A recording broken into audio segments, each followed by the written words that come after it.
मछलियाँ ले लो, स्वादिष्ट स्वादिष्ट मछलियाँ। एक बार खाओगे उंगलियाँ चाटते रह जाओगे। हाँ, मछलियाँ ले लो, स्वादिष्ट स्वादिष्ट मछलियाँ। पवन अपनी मछलियों को बेचने के लिए जोर जोर से आवाज लगा रहा था और तभी उसके पास एक औरत आती है और उससे कहती है, अरे ओ मछली वाले भैया, कितने रुपए किलो है ये मछलियाँ? भाभी जी सिर्फ 50 रुपए किलो। तो बताइए कितनी मछलियाँ दे दूँ आपको? बाप रे बाप, 50 रुपए किलो? मैं तो इन मछलियों के केवल 20 रुपए ही दूंगी। हाँ नहीं भाभी जी, मैं आपको 20 रुपए में मछलियाँ नहीं दे सकता, वरना मेरा घाटा हो जाएगा। देना हो तो बताओ, और वैसे भी तुम्हारी मछलियाँ उनके कांटों से भी छोटी हैं। ये तो मेरी दाढ़ में ही चिपक जाएंगी। हाँ अब क्या करूं भाभी जी, लगता है तालाब में मछलियाँ कुछ खा पी नहीं रही हैं, जिसके कारण वो दिन पर दिन छोटी होती जा रही हैं।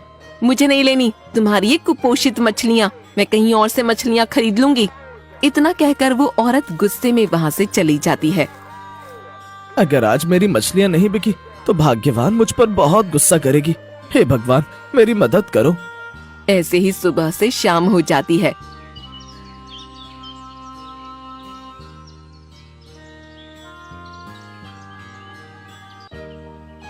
लेकिन कोई भी व्यक्ति पवन की मछलियों को नहीं खरीदता और फिर पवन निराश होकर अपने घर आ जाता है।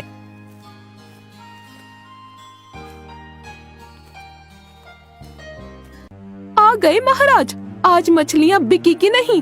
लेकिन तुम्हारा ये सुअर जैसा चेहरा देखकर मुझे नहीं लगता कि मछलियाँ बिकी होंगी। नहीं भाग्यवान, आज मेरी एक भी मछलियाँ नहीं बिकी, क्योंकि मेरी मछलियाँ बहुत ही ज्यादा छोटी थी। किसी भी व्यक्ति ने मेरी मछलियों को नहीं खरीदा। हाँ तो इन मछलियों को वापस तालाब में फेंकाओ। मैं तो केवल नाम की ही रानी बची हूँ इस घर में। हालत तो बिल्कुल नौकरानी जैसी है मेरी। इतना कहकर रानी पवन को भला बुरा कहकर गुस्से में वहाँ से चली जाती है।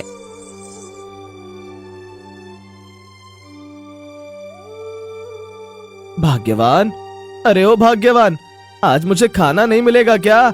जल्दी से मेरे लिए खाना लगा दो, बहुत तेज भूख लगी है मुझे। रसोई में खाना रखा हुआ है, जाकर खा लो। मैं तुम्हारी कोई नौकर नहीं हूँ जो दिन भर तुम्हारी सेवा करती रहूंगी। अरे अरे भाग्यवान, तुम नाराज क्यों होती हो? शांत हो जाओ, मैं खुद ही रसोई से खाना निकाल कर खा लूंगा। बेचारा पवन रानी के डर से चुपचाप रसोई में जाकर खाना खाने लगता है। अरे भाग्यवान, ये तुमने कैसी दाल बनाई है? मुझे तो समझ ही नहीं आ रहा कि पानी में दाल है या दाल में पानी। पवन के कहने पर रानी गुस्से से वहाँ आती है और पवन से कहती है, क्या कहा तुमने? अरे तुम रोज रोज बाजार से पनीर नहीं लाते हो जो मैं तुम्हारे लिए अच्छी सब्जी बनाऊं। जो बना है चुपचाप ठूंस लो, वरना ये भी नहीं मिलेगा खाने को, समझे? खा ले पवन, नहीं तो वरना तुझे आज भूखा ही सोना पड़ेगा। और फिर पवन रानी से बिना कुछ बोले ही खाना खाने लगता है।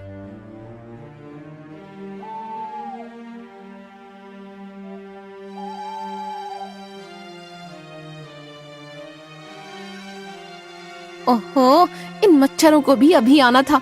मुझे इतनी तेज मच्छर काट रहे हैं और ये एकदम आलसी गधे की तरह सो रहे हैं। रानी ये कह ही रही थी कि तभी एक मच्छर पवन के गाल पर बैठ जाता है और रानी उस मच्छर को हटाने के लिए पवन के गाल पर एक जोरदार चांटा लगाती है। अरे भाग्यवान, क्या हुआ? तुमने मुझे इतनी तेज गाल पर चांटा क्यों मारा? तुमने तो मेरी खामखा नींद खराब कर दी। ओ महाराज, मुझे कोई शौक नहीं आ रहा था आपके गाल पर चांटा मारने का। वो तो आपके गाल पर एक मच्छर बैठा था, बस उसी को हटाने के लिए मैंने आपके गाल पर मारा। पता नहीं इस औरत में कब अकल आएगी। अगर ये मेरी पत्नी ना होती तो मैं इसे कब का सूली पर लटका देता।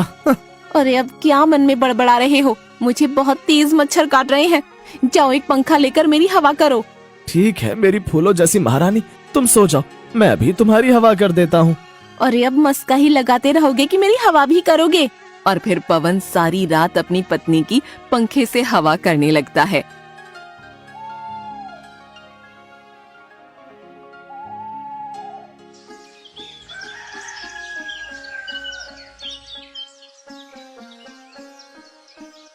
भाग्यवान, मैं मछलियाँ पकड़ने जा रहा हूँ, तुम घर का ख्याल रखना। जी, अपने घर में कोई खजाना नहीं रखा हुआ है जो मुझे इसका ख्याल रखना होगा। अब जाइए यहाँ से। और फिर पवन मछलियाँ पकड़ने के लिए तालाब के किनारे पहुँच जाता है।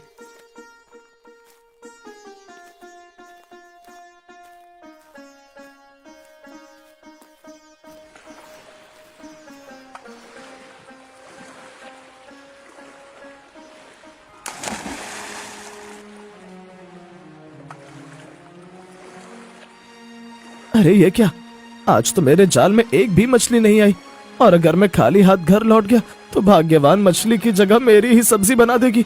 अरे नहीं नहीं, मुझे जल्दी कुछ करना होगा। ऐसे ही पवन मछलियाँ पकड़ने के लिए बार बार अपना जाल तालाब में फेंकता है, लेकिन उसके जाल में एक भी मछली नहीं आती। अरे ओ पवन भैया, क्या हुआ? मछली जाल में आएगी नहीं? नहीं भाई, अभी तक तो एक भी मछली मेरे जाल में नहीं आई। लगता है मछलियाँ मेरे डर से तालाब छोड़कर भाग गईं। अरे भैया, मुझे तो ऐसा लगता है कि मछलियों को तुम्हारा जाल पसंद नहीं आया। पवन भैया, अगर मेरी मानो तो तुम्हें मछलियाँ पकड़ने के लिए तालाब में और गहराई में जाना चाहिए। हो सकता है कि तुम्हें वहाँ कुछ मछलियाँ मिल जाएं। हाँ भाई, तुम ठीक कहते हो, मैं अभी और तालाब की गहराइयों में जाता हूँ। फिर पवन अपनी नाव लेकर मछलियाँ पकड़ने के लिए तालाब के बीचों बीच पहुँच जाता है। यहाँ जाल फेंक कर देखता हूँ, हो सकता है मुझे यहाँ कुछ मछलियाँ मिल जाएं। फिर पवन अपना जाल तालाब के बीचों बीच फेंक देता है और जाल में मछलियाँ आने का इंतजार करने लगता है। अरे लगता है मछली जाल में फंस गई, मुझे जल्द ही जाल को खींचना होगा। हे मछुआरे, मुझे छोड़ दो, मैं कोई मछली नहीं हूँ, मुझे यहाँ से जाने दो। जलपरी की ये बात सुनकर पवन बहुत ज्यादा डर जाता है और जलपरी से कहता है, अरे बाप रे बाप, हे परी, आप कौन है और आप इस तालाब में क्या कर रही हैं? मछुआरे, मैं एक जलपरी हूँ, मैं इसी तालाब में रहती हूँ, कृपा करके मुझे यहाँ से जाने दो, मेरी माँ मेरा इंतजार कर रही होगी। ठीक है जलपरी, मैं तुम्हें अपने जाल से आजाद करता हूँ, अब तुम यहाँ से जा सकती हो। और फिर पवन उस जलपरी को अपने जाल से आजाद कर देता है। मछुआरे, मुझे आजाद करने के लिए तुम्हारा बहुत बहुत धन्यवाद। अरे लेकिन तुम्हारा चेहरा यूं उदास क्यों है? आखिर क्या बात है, मुझे बताओ, हो सकता है मैं तुम्हारी कुछ मदद कर दूं। हे जलपरी, मैं सुबह से मछलियाँ पकड़ने की कोशिश कर रहा हूँ, लेकिन मेरे जाल में अभी तक एक भी मछली नहीं आई, और अगर मुझे मछलियाँ नहीं मिली तो मेरे घर का गुजारा कैसे चलेगा? बस इतनी सी बात, समझो तुम्हारी ये समस्या खत्म हो गई। बसंत में खिलती है फूलों की कलियां और तुम्हारी नाव में आ जाएं बहुत सारी मछलियां। जलपरी के इतना कहते ही पवन की नाव में बहुत सारी मछलियां आ जाती हैं और वो बहुत ही ज्यादा खुश हो जाता है। अरे ये तो चमत्कार हो गया। हे जलपरी, तुम्हारा बहुत बहुत शुक्रिया, तुम्हारा ये उपकार मैं जिंदगी भर नहीं भूलूंगा। ठीक है मछुआरे, तो अब मैं चलती हूँ। अगर तुम्हें किसी चीज की जरूरत पड़े तो कहना, आँखों से बहती है आंसुओं की धार। ओ जलपरी, सुन लो मेरी पुकार। बस इतना कहते ही मैं तुम्हारे सामने हाजिर हो जाऊंगी। ठीक है जलपरी, मैं तुम्हें जरूर याद रखूंगा। अब शाम बहुत हो चुकी है, मुझे भी अब अपने घर चलना चाहिए। भाग्यवान मेरा इंतजार कर रही होगी। इतना कहकर पवन वहाँ से चला जाता है और वो जलपरी भी वहाँ से गायब हो जाती है। ओहो, सीधे अंदर चले आ रही हो, तुम्हें दिखाई नहीं देता मैं झाड़ू लगा रही हूँ? कितनी बार कहा है कि बाहर से आओ तो अपने पैरों को धो कर आया करो। अरे भाग्यवान, मुझे माफ कर दो, मैंने देखा नहीं कि तुम झाड़ू लगा रही हो। वैसे भाग्यवान, पता है आज क्या हुआ? अरे क्या हुआ? क्या आज कोई खजाना मिल गया तुम्हें? अरे नहीं भाग्यवान, आज जब मैं तालाब में मछलियाँ पकड़ने गया तो मेरे जाल में एक जलपरी फंस गई। फिर मैंने उसको अपने जाल से आजाद किया तो उसने मुझे बदले में बहुत सारी मछलियाँ दी। क्या क्या तुम सच कह रहे हो? लेकिन मुझे तो ऐसा नहीं लगता, लगता है तुम मुझे उल्लू बना रहे हो। नहीं भाग्यवान, मेरी बात का विश्वास करो। उस जलपरी ने कहा है कि अगर मुझे किसी भी चीज की जरूरत होगी तो वो मेरी मदद करने जरूर आएगी। अच्छा, अगर ऐसा है तो कल तुम उस जलपरी से मेरे लिए नई नई साड़ियाँ लेकर आना, तभी मैं तुम्हारी बात पर विश्वास करूंगी। ठीक है भाग्यवान, जैसी तुम्हारी मर्जी। अब मुझे जल्दी से खाना दे दो, मुझे बहुत तेज भूख लगी है। और फिर रानी पवन को खाना परोस देती है और पवन खाना खाने लगता है।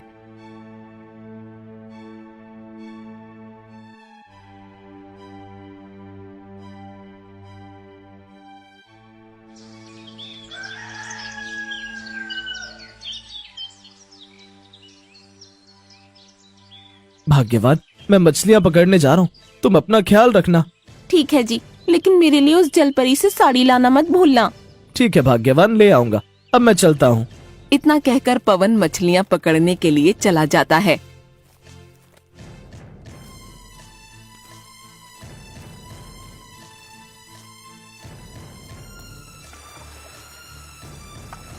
क्या कहा था उस जलपरी ने? हाँ याद आया, आंखों से बहती है आंसुओं की धार। ओ जलपरी, सुन लो मेरी पुकार।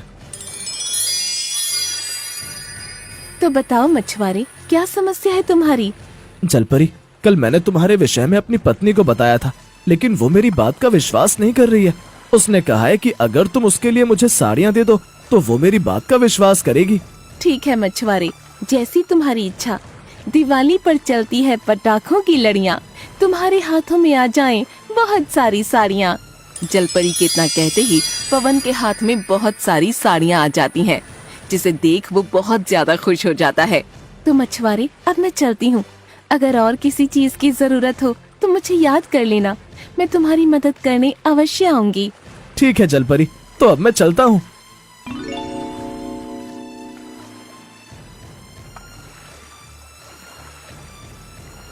ये लो भाग्यवान, मैं तुम्हारे लिए साड़ियाँ ले आया। अब तो तुम्हें मेरी बात का विश्वास हो गया ना? हाँ जी, अब जल्दी से मुझे साड़ियाँ दे दीजिए, मैं इन्हें पहन कर देखती हूँ। और फिर रानी उन साड़ियों को पहनने लगती है। ए जी बताइए ना, मैं कैसी लग रही हूँ? तुम तो बिल्कुल कीचड़ में खिले हुए कमल की पंखुड़ियाँ जैसी लग रही हो। क्या कहा आपने? अरे कुछ नहीं, मैं तो बस मजाक कर रहा था।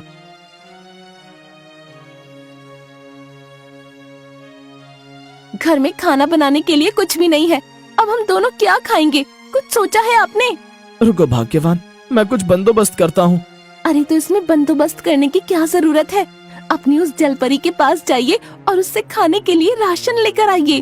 अरे हाँ, ये बात तो मैंने पहले सोची ही नहीं। मैं अभी उस जलपरी के पास जाता हूँ। इतना कहकर पवन फिर से उस जलपरी के पास पहुँच जाता है।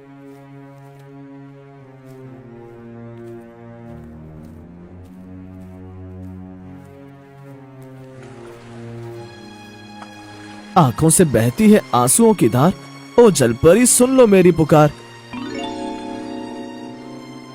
कहो मछुआरे, क्या समस्या है तुम्हारी? जलपरी, घर में खाने के लिए कुछ भी नहीं है, मुझे दाल चावल और आटा चाहिए। ठीक है, दुश्मनों को मारती हूँ मैं चाटा, घर पहुँचते ही तुम्हें मिलेगा दाल चावल और आटा।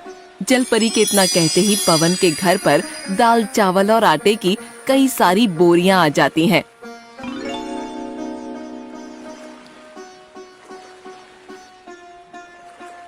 भाग्यवान, अब तो घर में राशन भी आ गया है। अब जल्दी से मेरे लिए खाना बना दो, मुझे बहुत तेज भूख लग रही है। ठीक है, बना रही हूँ। ये सुअर जैसे मुंह बनाने की जरूरत नहीं है। अगले दिन बहुत जोरों की बारिश हो रही थी। तभी रानी पवन से कहती है, लो, अब सिर्फ यही देखना बाकी रह गया था। कितने साल हो गए हमें, लेकिन अब तक हम इस टूटे फूटे घर में ही रह रहे हैं। अभी तक तुम एक अच्छा सा घर भी नहीं बना पाए। अरे केवल नाम की रानी हूँ मैं, हालत तो बिल्कुल नौकरानी जैसी है मेरी। अरे भाग्यवान, तुम चिंता क्यों करती हो? हम जल्द ही अपनी मेहनत से एक बड़ा सा घर बनाएंगे। अरे तो इसमें मेहनत करने की क्या जरूरत है? आप उस जलपरी से एक बड़ा सा घर क्यों नहीं मांग लेते? हमारे पास एक अच्छा सा घर होगा तो फिर हमें किसी चीज की जरूरत नहीं पड़ेगी। देखो भाग्यवान, ज्यादा लालच ठीक नहीं है। अगर हमें ऐसे ही सब कुछ मिलता रहा तो हम आलसी हो जाएंगे।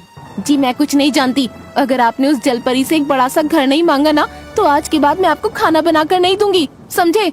रानी के ये कहने पर पवन मजबूर हो जाता है और फिर से उस जलपरी के पास एक बड़ा सा घर मांगने के लिए चला जाता है।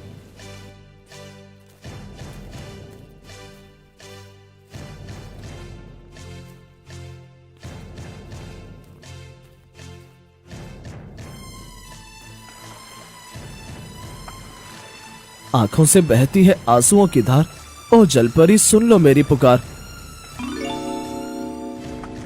कहो पवन, अब क्या समस्या है तुम्हारी? हे जलपरी, मुझे यहाँ फिर से मेरी पत्नी ने भेजा है और उसने कहा है कि उसे एक बड़ा सा आलीशान घर चाहिए। ठीक है, पेड़ों पर उछल कूद करते हैं बहुत सारे बंदर, तुम्हारा घर बन जाए एक बहुत बड़ा आलीशान घर।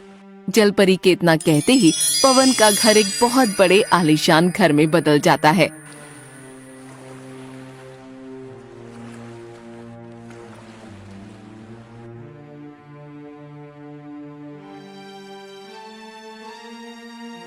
जी देखिए ना, हमारा घर अब कितना बड़ा हो गया है, लेकिन अभी भी हमारे पास एक चीज की कमी है। अरे अब क्या रह गया मेरी माँ? तुम्हारे पास पहनने के लिए नए कपड़े, खाने के लिए अनाज और रहने के लिए घर है, तो अब तुम्हें और क्या चाहिए? लेकिन हमारे पास धन तो है ही नहीं। थोड़े दिनों बाद ये जलपरी का दिया हुआ सारा अनाज खत्म हो जाएगा। उसके बाद हम क्या खाएंगे? लेकिन भाग्यवान, हम पहले भी तो हमारा गुजारा किया करते थे। मैं हर रोज की तरह मछलियाँ पकड़कर उन्हें बेचूंगा और उससे जो पैसे आएंगे उनसे हमारा गुजारा आराम से हो जाएगा। अरे क्या खाक मछलियाँ पकड़ते हो तुम? तुमसे तो मछलियाँ क्या, मछलियों का कांटा भी नहीं पकड़ा जाता। मैं कुछ नहीं जानती। आप फिर से उस जलपरी के पास जाइए और उससे बहुत सारा धन लेकर आइए। भाग्यवान, क्या तुम पागल हो गई हो? मैं अब उस जलपरी से कुछ नहीं मांगूंगा। ए जी, आपको मेरी कसम है, अगर आपने उस जलपरी से बहुत सारा धन नहीं मांगा ना तो मैं अपनी जान दे दूंगी। रानी के ये कहने पर पवन बहुत बड़ी दुविधा में पड़ जाता है। हे भगवान, ये क्या हो रहा है? मैं उस जलपरी के पास फिर से नहीं जाना चाहता, लेकिन अगर नहीं गया तो भाग्यवान अपनी जान दे देगी। अब मैं क्या करूं? अरे चाहते हो कि नहीं, वरना मैं अपनी जान दे दूंगी। अरे नहीं नहीं भाग्यवान, मैं उस जलपरी के पास जा रहा हूँ, तुम कोई गलत कदम मत उठाना। बेचारा पवन निराश होकर उस जलपरी के पास दोबारा पहुंच जाता है। आंखों से बहती है आंसुओं की धार, ओ जलपरी सुन लो मेरी पुकार। अब क्या हुआ पवन? अब तुम्हें और क्या चाहिए? हे जलपरी, मैं आपके पास नहीं आना चाहता था, लेकिन मेरी पत्नी ने मुझे यहाँ आने के लिए मजबूर कर दिया। ओहो, अब क्या चाहिए तुम्हारी लालची पत्नी को? हे जलपरी, मेरी पत्नी ने कहा है उसे बहुत सारा धन चाहिए ताकि हमारा गुजारा आराम से हो सके। ठीक है, लेकिन ये सिर्फ आखिरी बार है। इसके बाद मैं तुम्हारी कोई मदद नहीं करूंगी, समझे? ठीक है जलपरी। रोजाना करती हूँ मैं मछलियों से बात, तुम्हारे पास आ जाए बहुत सारे हीरे जवाहरात। इतना कहकर जलपरी वहाँ से हमेशा के लिए गायब हो जाती है और पवन भी अपने घर आ जाता है।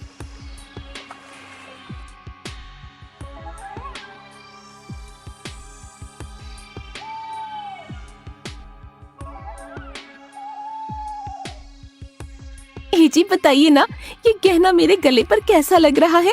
अच्छा लग रहा है भाग्यवान। अब तुम सो जाओ, रात बहुत हो चुकी है, मुझे भी अब बहुत तेज नींद आ रही है। इतना कहकर वो दोनों सोने के लिए अपने कमरे में चले जाते हैं। उस्ताद, ये घर कितना बड़ा और आलीशान है। ऐसा करते हैं, आज रात हम इसी घर को लूटते हैं। तो ठीक कहता है बे, घर को देखकर तो ऐसा लग रहा है जैसे इस व्यक्ति के पास बहुत सारा धन होगा। आज हम इस घर का सारा धन चोरी कर लेंगे। और फिर वो दोनों चोर उस घर की खिड़की में से अंदर घुस जाते हैं और एक पोटली में सारा धन भरकर वहाँ से रफू चक्कर हो जाते हैं। ए जी, हम लुट गए, हम बर्बाद हो गए।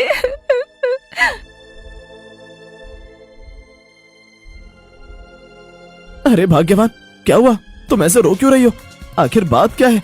ए जी देखिए ना, चोरों ने हमारा सारा धन लूट लिया, हम बर्बाद हो गए। क्या? ये तुम क्या कह रही हो? भाग्यवान, तुम होश में तो हो? हाँ जी, मैं सच कह रही हूँ, अब हम फिर से गरीब हो जाएंगे। अरे भाग्यवान, अब रोना बंद करो। जो हुआ सो हुआ, इसमें अब हम कुछ नहीं कर सकते। ए जी, हमारा ये घर इतनी जोर जोर से क्यों हिल रहा है? भाग्यवान, लगता है यहाँ भूकंप आने वाला है। हमें जल्दी इस घर से निकलना होगा, वरना ये घर हमारे ऊपर गिर जाएगा। और फिर वो दोनों उसमें से बाहर आ जाते हैं और एक सुरक्षित जगह पर छिप जाते हैं। भूकंप आने के कारण उनका आलीशान घर पल भर में ही मिट्टी में समा जाता है। भाग्यवान, मैंने तुमसे कहा था ना कि तुम्हें लालच नहीं करना चाहिए, लेकिन तुमने मेरी एक नहीं सुनी। अब देखो ये क्या हो गया। चोरों ने हमारा सारा धन लूट लिया और अब तो हमारे पास रहने के लिए घर भी नहीं बचा। ए जी, मुझे माफ कर दीजिए। आज मुझे पता चल गया कि लालच कितनी बुरी चीज है।